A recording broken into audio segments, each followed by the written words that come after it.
So I think the key risks to gold right now is what I pointed out. If Harris wins and we have a little bit of calming down of this risk of President Trump as a president, and we have a little bit of austerity, and gold has a backup. Gold's overdue for a backup. The thing about gold is we're overdue for a bit of a correction, which would probably be healthy. But the key question is what will cause it. To me, the most bullish case for gold to me is at some point when we get a little bit of back and fill in the U.S. stock market. And as I mentioned, the U.S. stock market is so expensive.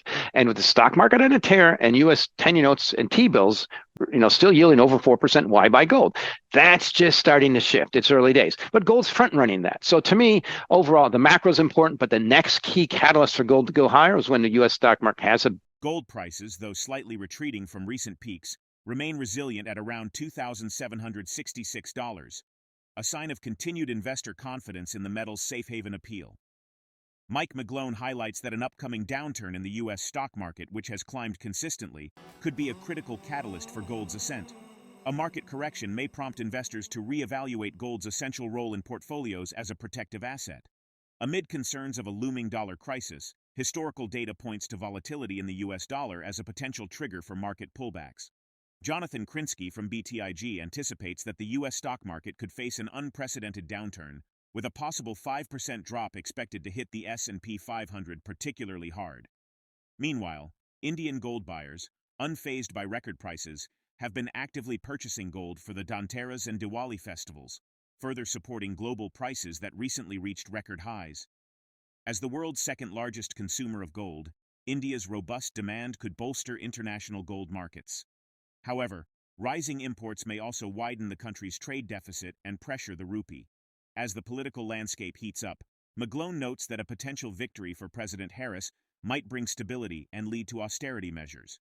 Yet he also cautions that gold is due for a correction, which could promote a healthier market and facilitate sustainable growth. The upcoming election remains tight, with analysts predicting razor-thin margins in key swing states between Harris and Trump, adding another layer of uncertainty to market dynamics. Make sure to tune in for our expert analysis. Don't miss out on future content. Hit the subscribe button and turn on notifications to stay in the loop. Your support is greatly appreciated. I think it's more right now starts with those are sometimes there's always different things that drive markets. Sure. And the elephant in the room for gold is the unlimited friendship and the rapidly heating up global Cold War that's getting hotter every day. That's number one. Central banks are buying gold. They ain't buying silver. They're buying gold, led by China. And they're still doing that. And they should be. I mean, it makes sense after what happened with the dollar.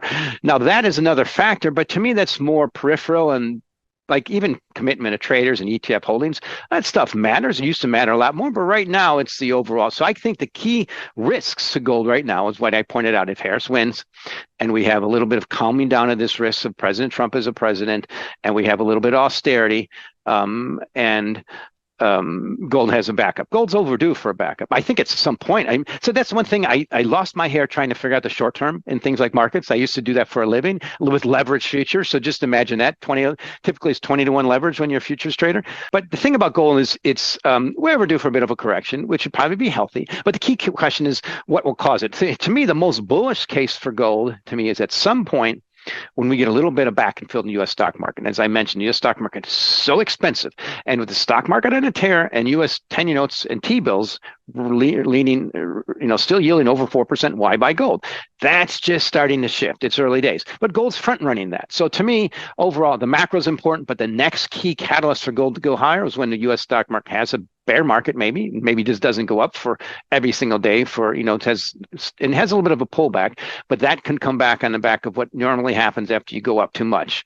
Is go down. That's what's happening, I think, at some point in the stock market. So to me, the next big driver, and I mentioned the risks, which I think are short-term with President Harris getting elected, and long-term and very unlikely if President Xi, if there was some kind of regime change and or they just tilted in China, say, no, we want to be friends with the U.S. because you are kind of like our best customer, and Europe, we're kind of like our best customer, and being the decisive enabler of a war in your backyard is just kind of silly. We had one person do that. That's why history is going to view that. And just hopefully it doesn't turn out too bad. But right now, we do have a Cold War that's getting hotter every day. But to me, it's the macro big picture of that expensive stock market that I just can't take my eye from it. So here's one thing I want to tilt over and lean into shorter term. You look at everything you can. The correlation between Bitcoin, and the stock market, S&P 500. 60 days is the highest ever. It's never been that high on the way up. Correlations always go to 1 on the way down. So if stock market goes down, all correlations go to 1. That's what pushes risk assets like Bitcoin down. The correlation between copper and the S&P 500 is very high, yet copper's lagging. So those are kind of things I look at that markets were just ready for on the cusp of some big moves. And I think that's what gold's picking up. And I think the next big trade at some point will be that NBT will be the U.S. Treasury bond yields catching up to the rest of the world. Now, if I continue to be wrong on that, it's partly because wonderfully, the U.S. stock market's just... The silver market continues its upward trend, bolstered by expectations that central banks worldwide may further cut interest rates. Additionally, ongoing global geopolitical tensions are creating a supportive environment for silver's rise. If the momentum continues, the market could aim for the $35 level. Any pullbacks are expected to find strong support around $32.50, which recently acted as a crucial resistance. Having broken above this point, the market may see buying on the dip behavior as traders respond to this level's significance. MikeMcGlone notes that while broader macroeconomic conditions primarily drive gold's price movements, silver's performance is more technically driven. Currently breaking through resistance, silver could reach as high as $40, although its progress remains closely tied to gold's ongoing rise. Let's get back to the interview. Well, I view gold as much more macroeconomic and silver much more technical. It's called the devil's metal for a reason. I used to have hair trying to trade silver. Now I look at it, sure, it's breaking out. It's good. It's converted 30 resistance to support. Probably going to maybe revisit that level, maybe get up to 40, but it's completely dependent on gold going up at the moment. So all the precious metals are catching up, platinum, palladium, and silver. The significance, I think, of silver is much more of an industrial metal than it was in the past. I mean, every single day that goes by, gold is demonetizing virtually all the metals, most notably precious metals like silver. And the bottom line is, to me, copper looks like it's a pretty good peak. Silver is much more correlated to copper than it was in the past, and still somewhat correlated to gold. But I love watching that gold-silver ratio. It's right around 80. 80, I think, was first traded around 30 years ago. I think when Sir Isaac Newton was the head of the mint in the UK, it was around 16. That's what was considered the amount of Sorry, his name was Sir Isaac Newton? Yes, did I say that? I did not pronunciate properly, as my mother said. Yeah, I mean, Isaac Newton. But even still, even the U.S., when we were on the bimetal standard in the 1800s or so, it was around 16 to 1. But the key thing is that's an enduring upward trend at some point. Particularly, that ratio goes higher. That's gold versus silver.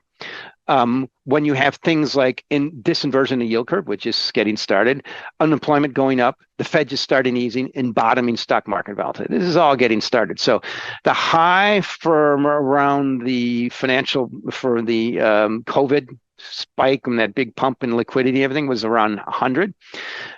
It's been hovering around 80. 80's been an enduring pivot. I think it's more likely to go higher, but it's not for good reasons.